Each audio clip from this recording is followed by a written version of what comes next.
자, 소방설비기사 및 산업기사 자격증 수험생 여러분 안녕하십니까? 엔지니어랩에서 소방 자격증 강의를 담당하는 이종오라고 합니다. 자, 저 이번 시간에는요, 이제 필기 수험 전략과 마찬가지로 실기에 대한 수험 전략을 제가 설명을 드리도록 하겠습니다. 엄청 길죠? 소방 전기시설 설계 및 시공 실무, 그쵸? 그냥 설계 및 시공을 보는 거예요, 우리는.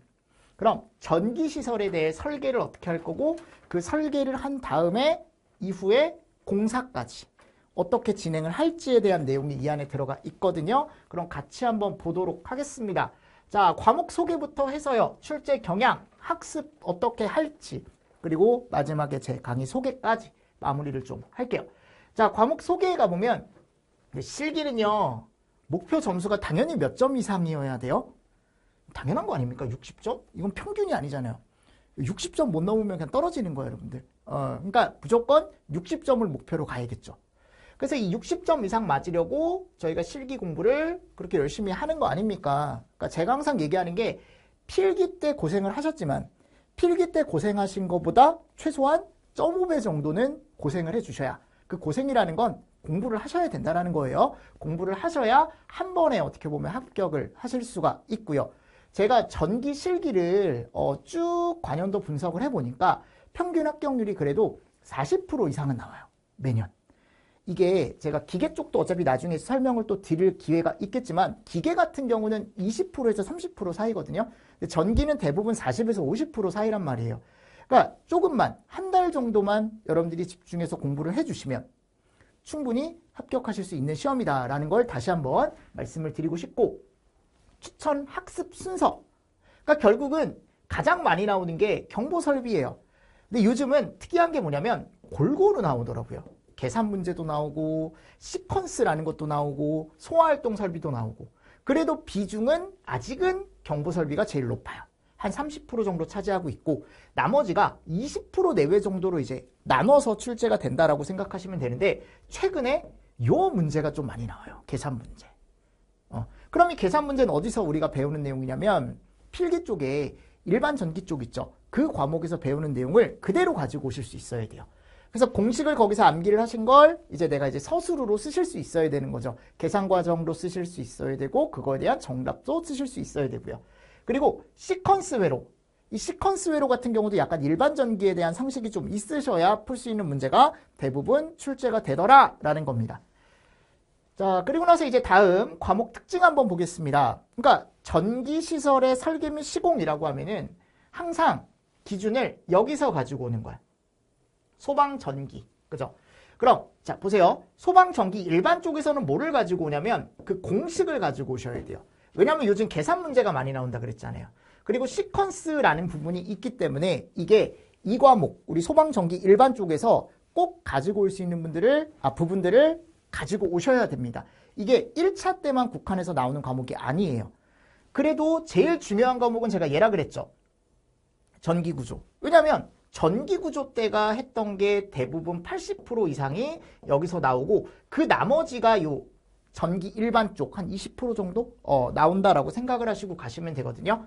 그래서 대부분은 이 설치 기준을 알고 있어야 적용을 시킬 수 있는 어떤 가닥수라던가 또는 감지기 설치 개수 이런 문제가 주를 이루기 때문에 전기구조 과목이 그만큼 중요하다라고 제가 말씀을 드리는 겁니다. 즉 결론적으로는 필기 때 했던 이 과목 있죠? 전기 일반 그리고 필기 때 했던 4과목 전기구조 원리 두 과목을 그대로 가지고 오실 수 있어야 된다라는 걸 제가 말씀을 드리는 겁니다. 자, 그리고 출제 경향을 한번 보겠습니다. 뭐 이런 식으로 지금 쭉 되어 있죠. 근데 지금 보니까 가장 많은 비중을 차지하는 곳은 아직까지는 경보설비더라. 이 중에서도 가장 중요한 설비는 자탐이거든요. 그래서 자동화재 탐지 설비라는 설비를 통해서 우리가 얘를 어떻게 설계를 하고 또 시공을 할지 이거를 다 쓰실 수가 있어야 돼요. 그래서 이런 것들이 이제 6문제 내외 30% 출제가 되더라. 피난 구조 설비에서는 유도 등이 많이 나오죠. 그쵸? 유도 표지보다는. 그래서 뭐 2문제. 소화활동 설비는 무선 통신보다는 비콘이 더 잘 나와요. 뭐 2문제. 그죠? 이 배선에 관련된 것도 이건 또 나오는 것만 나오니까 이런 것들은 제가 다 찝어 드릴 거예요. 나중에. 이런 것들은 시험 문제가 많이 출제가 됩니다. 그리고 가끔 이걸 안 나올 수도 있는데 가끔 공사 재료가 나와요. 왜냐하면 제가 아까 그랬잖아요. 설계도 할 줄 알아야 되고 시공이란 어떻게 보면은 단어도 들어가 있었잖아요. 이게 공사거든요. 그럼 이 공사를 할 때 어떤 재료를 사용할지 이런 문제도 간혹 가다가 출제가 되는 경향이 있고 이 시퀀스나 계산 문제 이거는 약간 일반 전기 쪽에 대한 상식이 조금 있으셔야 돼. 일반 전기 쪽에 대한 상식이 좀 있으셔야 되고 거기에 대한 학습이 좀 필요한 내용입니다. 이 부분들이요. 그래서 여기도 또 보면 보세요. 30%? 한 35%? 그러니까 이것도 또 안 나오지 않잖아요. 그러니까 웬만하면 일반 전기 쪽도 당연히 가지고 가실 수 있어야 되고 그리고 이 시설에 대한 설치 기준 그죠? 대부분 이런 것들이 주를 이루더라라고 되어 있습니다. 자, 그리고 나서 이제 다음 그럼 학습 전략을 한번 보도록 하겠습니다. 그러니까 아직은요. 이게 주예요. 소방시험은요. 기출문제가 제일 중요해요. 뭐 어떤 자격증이든 마찬가지지 않겠습니까? 기출을 중심으로 이제 그 문제에서 응용 문제가 나올 수는 있겠지만 대부분 이 기출문제를 중심으로 출제가 된단 말이에요. 그럼 실기도 마찬가지겠죠. 가장 중요한 건 무슨 문제다? 기출문제다. 기출문제. 근데 예전하고 좀 달라진 게 뭐냐면 기출문제를 똑같이 내지 않습니다. 그러니까 무슨 말이냐면 예전에는 기출문제에서 만약 조건에 뭐 숫자가 50이었어요. 근데 다음에 낼 때는 기출 변형 문제라고 해가지고 요거를 뭐 40 이런 식으로 바꿔주는 거죠. 그럼 답이 어떻게 되겠어요? 완전 바뀌겠죠. 근데 이것도 학생들이 물어보는 게 선생님 50일 땐 풀 수 있겠는데 40일 땐 못 풀겠어요. 그게 잘못된 거라고. 그러니까 50일 때도 풀 수 있어야 되고 40일 때도 당연히 풀 수 있어야 된다고요. 이런 것들을 연습을 하는 거예요. 저희는 수업을 통해서. 아셨죠? 자, 그리고 두 번째 가보도록 하겠습니다. 경보 설비가 가장 핵심입니다. 이거는 항상 무조건 변함이 없어요. 경보 설비가 가장 중요하고 최근에는 이런 계산 문제가 좀 많이 출제가 되더라고요.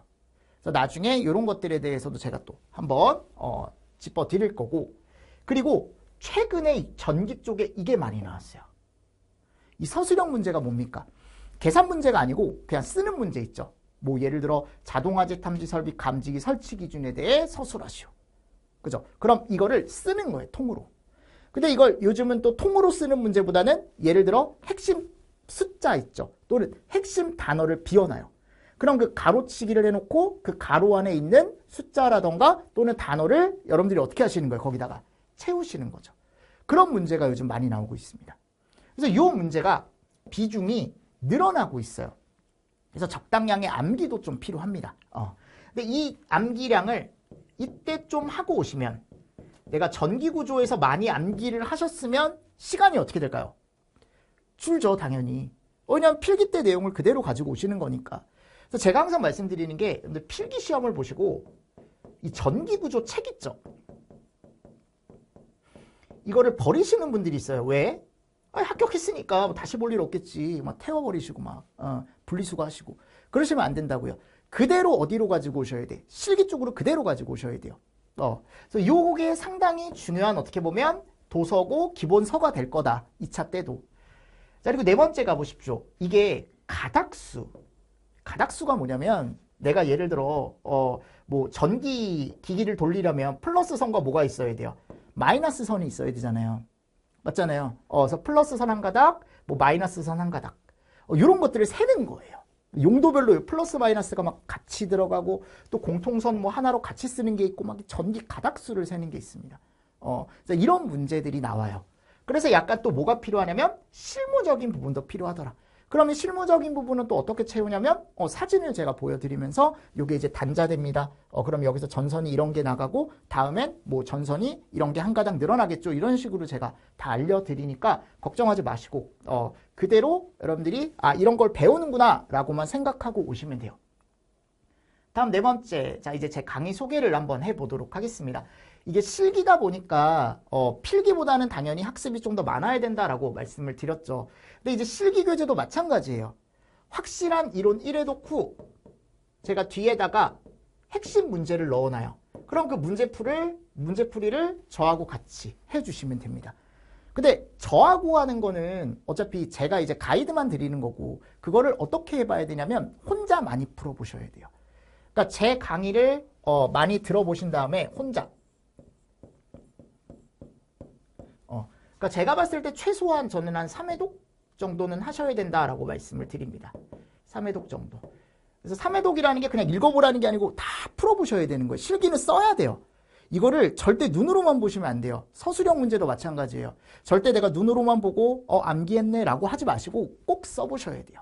아셨죠? 그래서 좀 팔이 아프시더라도 꼭 많이 써보시고 연습을 많이 하시는 게 필요합니다. 그리고 여기 보십시오. 기출문제 플러스 기출 변형 문제. 그러니까 기출문제는 어차피 시중에 다 나와 있잖아요. 근데 제가 이제 연습을 할 때 나중에 이제 모의고사나 이런 걸 할 때 이 기출 변형 문제를 제가 많이 만들어요.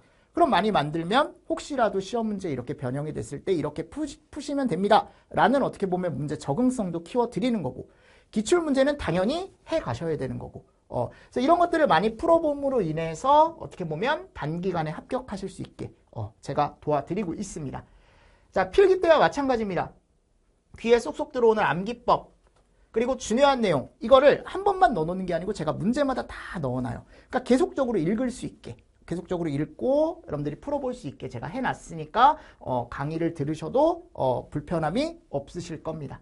진행 순서 항상 제가 얘기했죠. 1회독을 제대로 하신 다음에 제가 뒤쪽에 챕터별로 뭐를 넣어놨다? 문제풀이를 넣어놨다 그랬죠. 근데 이 문제가 뭐다? 우리 항상 얘기하는 가장 많이 나왔던. 그죠?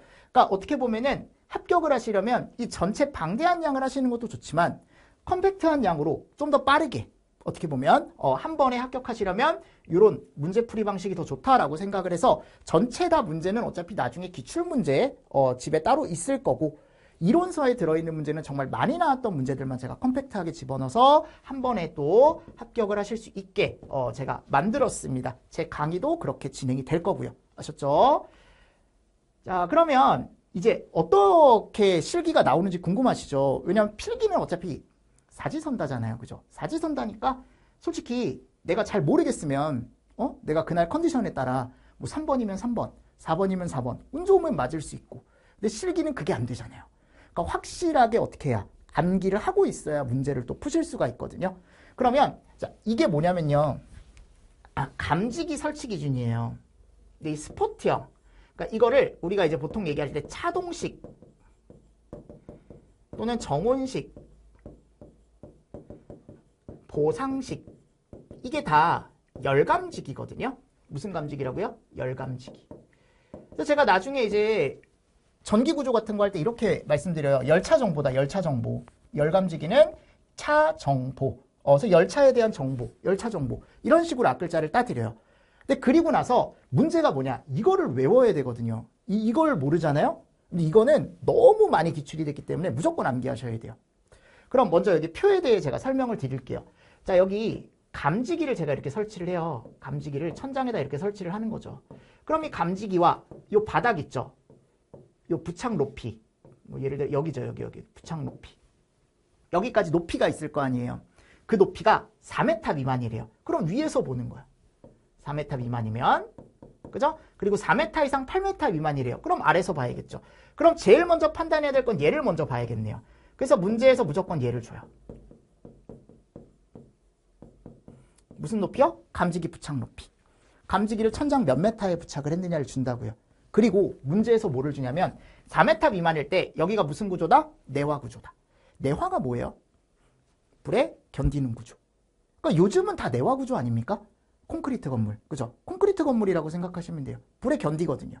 근데 내화 구조 외의 건물도 시험 문제가 나와요. 비내화 구조라고 해가지고. 그럼 기타 구조가 되는 거고요. 이걸 먼저 판단을 하셔야겠죠. 그리고 또 만약에 4m 이상 8m 미만이래요. 그럼 이것도 내화냐? 기타냐? 맞습니까? 자, 이거에 따라 뭐가 달라지는 거냐면요. 이게 다 바닥 면적 메타 제곱이에요. 그래서 감지기 종류에 따라 만일 차동식 스포트형이다. 보상식 스포트형이다. 정온식 스포트형이다. 요거 먼저 세팅을 하셔야겠죠. 맨 왼쪽이 차동식, 오른쪽이 보상식, 두 번째가, 세 번째가 정온식이래요. 그죠? 이걸 가지고 이제 1종이냐 2종이냐 1종이냐 2종이냐 특종 1종 2종 이렇게 나와 있잖아요. 요 종은 뭐를 얘기하냐면 감도를 얘기합니다. 1종이 조금 더 빨리 동작하는 거예요. 감도가 좋은 거죠.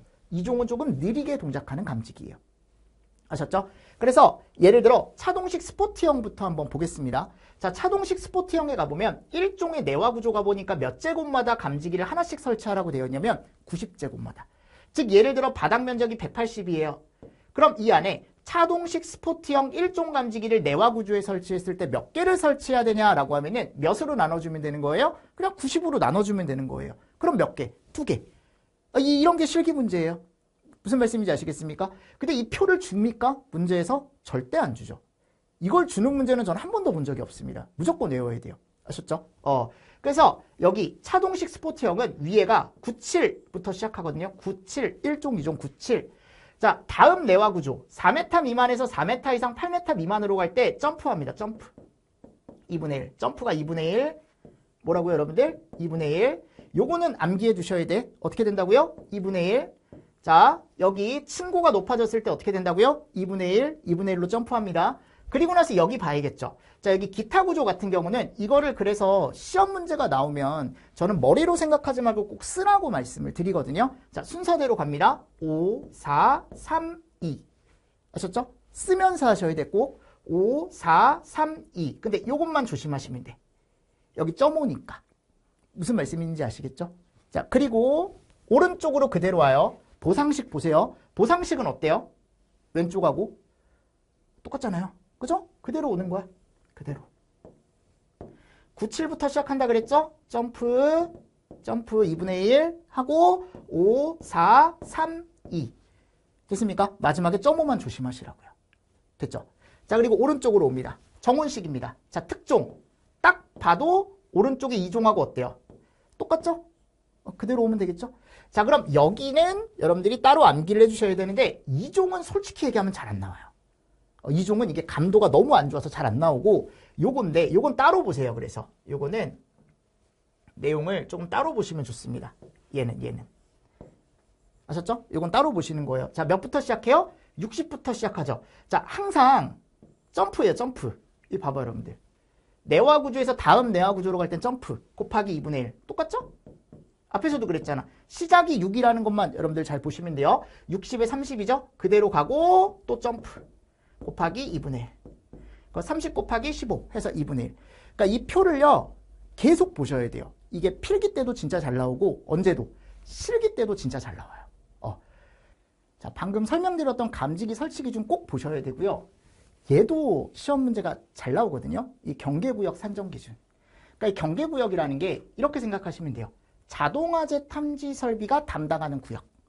그러니까 어떻게 보면 자동화재 탐지 설비의 발신기나 감지기가 신호를 유효하게 줄 수 있는 구역. 그럼 얘를 면적으로 끊어요. 또는 이제 층으로 끊거든요. 그러니까 예를 들어 하나의 경계구역이 이게 2개 이상의 건물에 미치면 절대 안 된대요. 이게 무슨 말이냐면 A동과 B동이 있어요. 근데 예를 들어 이거를 하나의 경계구역으로 묶어놓으면 여기서 불이 나면요. 아니 A동에서 불이 났다라는 걸 알 수 있어야 될 거 아니에요. 자동화재 탐지 설비에서. 근데 이걸 하나로 묶어놓잖아요. 그러면 신호가 하나로 들어와요. 화재. 근데 이걸 하나로 묶어놨기 때문에 A동에서 불이 났는지 B동에서 불이 났는지가 확인이 안 되는 거예요. 그러니까 이거를 별도로 해놔야 A동의 화재, B동의 화재를 따로 주는 거죠. 어떻게 보면 신호를. 그래야만 관리자가 봤을 때 A동에서 화재가 났네? B동에서 화재가 났네? 알 수 있겠죠. 이거를 하나로 묶어놓으면 A, B 구분이 안 되기 때문에 안 된다. 그래서 경계구역을 어떻게? 따로 해야 된다. 당연한 겁니다. 건물마다. 또 2개 이상의 층에 미치면 안 된대요. 이것도 똑같은 거예요. 그러니까 무슨 말이냐면 내가 1층에서 불이 난 것과 2층에서 불이 났을 때 동작이 어때야 돼요? 따로 동작이 돼야 될 거 아니야. 야, 1층에서 불이 났는데 1층에서 불이 났을 때와 2층에서 불이 났을 때 이게 구분이 돼서 안 되면 구분이 돼서 명동이 안 되면 관리자 입장에서는 1층에서 불이 났는지 2층에서 불이 났는지 알 수가 없겠죠. 그렇죠? 그래서 이걸 어떻게 해라? 층별로 1층 따로 2층 따로 얘를 나눠줘라 라는 거죠. 근데 다만 500제곱 이하의 범위 안에서 2개 층을 하나의 경계구역으로 할 수 있대요. 그러니까 예를 들어 건물이 이렇게 있는데 하나의 층이 200이고 또 다른 하나의 층이 200이래요.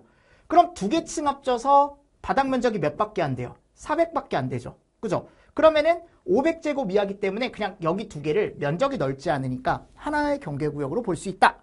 근데 기본은 뭐예요? 각층마다. 기본은 각층마다예요, 항상. 그리고 중요한 게 뭐냐? 여기서부터예요, 여기서부터. 자, 하나의 경계구역의 면적은 600제곱 이하로 해라. 지금 무슨 말이냐면 만일 바닥 면적이 1000이다. 그럼 얘를 600으로 나눠주는 거예요, 이렇게. 그럼 이 구역의 경계구역은 몇 개? 2개. 이런 식으로 산정을 해주는 거거든요. 그럼 이 600이라는 수치가 상당히 중요하겠죠. 그리고 만일 통로다. 통로면 이걸 길이로 잘라줘요. 몇 메타? 50m. 그리고 주된 출입구에서 내부 전체가 다 보인대요. 주출내라고 얘기하는데 주된 출입구에서 내부 전체가 다 보이면 600이던 게 몇으로 되냐면 1000으로 돼요. 그럼 주된 출입구에서 내부 전체가 훤히 보이는 곳이 어디냐면 약간 그 경기장 같은 데 있죠. 그러니까 예를 들어 제가 이제 농구 경기장 같은 데, 체육관 같은 데를 얘기하는데 출입문을 딱 열면 내부 전체가 어때요? 눈으로 확 하고 튀어 있잖아요. 그런 데는 1000으로 잡을 수 있대요. 1000으로. 그리고 지하구에 화재 안전 기준 특과 케이블이 표설된 송배전 전용의 지하구. 자, 지하구 보시면 돼요. 지하구는 몇 메타? 700m. 경계구역을 설정하여 발화 지점을 확인할 수 있는 감지기를 설치해야 된다. 그러니까 결국 지금 가보니까 중요한 게 이 2개 이상의 층에 미치지 아니하도록 할 것 했는데 이 2개를 하나로 묶을 수 있는 게 숫자가 몇이에요? 5죠, 5. 그리고 기본 경계구역 몇이에요? 6. 그죠? 지하구 몇이요? 7. 그러니까 5, 6, 7이야, 5, 6, 7. 그래서 제가 나중에 그런 식으로 다 정리를 해드려요. 5, 6, 7이라고요. 500에 600에 700. 왜냐면 시험 문제 많이 나오는 게 대부분 이런 것들이거든요. 이런 것들. 길이 기준은 나중에 따로 보시는 거고 한번. 그럼 이 내용을 알고 계시면 문제가 나왔을 때 어떻게 적용을 시키는지만 제가 말씀을 드릴게요. 자, 이제 기출문제 맛보기 한번 풀어보도록 하겠습니다. 이게 앞에서 제가 설명드린 내용만 잘 알고 있으면 문제를 또 푸실 수가 있거든요. 잘 보십시오. 다음은 어느 특정 소방 대상물의 평면도이다. 건축물의 구조는 비내화. 이런 것들이 중요한 조건이겠죠. 비내화. 내화 구조 아니네요. 기타 구조네요. 층간 높이가 3.8이래요. 4m 미만이네요. 다음 각 물음에 답하시오. 설치해야 할 감지기는 1종을 설치한다. 그리고 이따가 소문항에 보시면 알겠지만 차동식 스포트형이다 라고 줬어요. 그럼 아까 차동식 스포트형이 여기가 90에 45. 그죠? 그리고 여기가 50에 30이었죠. 그쵸? 맞습니까? 그럼 뭘 가지고 와야 돼요? 아니 4m 미만이면 내화냐? 비내화냐? 그럼 비내화, 기타 구조. 50이네요. 이거를 판단할 수 있어야 된다고요. 그러려면 아까 표를 어떻게 해야 될까요? 암기를 확실하게 하셔야겠죠. 그래서 이 50이라는 걸 그대로 가지고 와서 다음 문제에서 이제 뭘 물어보는지 1번부터 뭘 물어보는지 한번 보겠습니다. 각 실에 설치되는 감지기의 개수를 구하시오. 이게 쉬운 문제예요. 이 쉬운 축에 속합니다. 근데 제가 왜 이걸 가지고 왔냐? 제일 기본이 되는 문제니까요. 그럼 보십시오. A실 쭉 써요. B실, C실, D실, E실. 그럼 A실은 10 곱하기 7 바닥 면적. 그쵸? B실은 16 곱하기 10. C실은 20 곱하기 15. 쭉 쓸 수 있겠죠? D실은요? E실은요? 8 곱하기 30. 그죠? 그럼 얘를 다 몇으로 나눠주는 겁니까? 50으로 다 나눠주는 거죠. 그럼 공학용 계산기 있으시죠? 각각에 대한 걸 다 나눠서 소수점이 나오면 다 절상이에요. 그러니까 우리 소방은 당연한 거지만 소수점 이하는 1로 봐요. 이하는 다 1로 봐요. 한 개. 그러니까 무조건 올려준다라고 생각하시면 돼요. 그럼 여기 몇 개 나올까요? 2개. 맞습니까? 여기는 나눠주면 4개. 그죠? 자, 그리고 여기는 딱 떨어질 거예요. 여기가 6개. 6개. 여기가 3개. 이렇게 나오는 거죠. 여기도 240 해서 50 나눠주면 5개 이렇게 나오겠죠.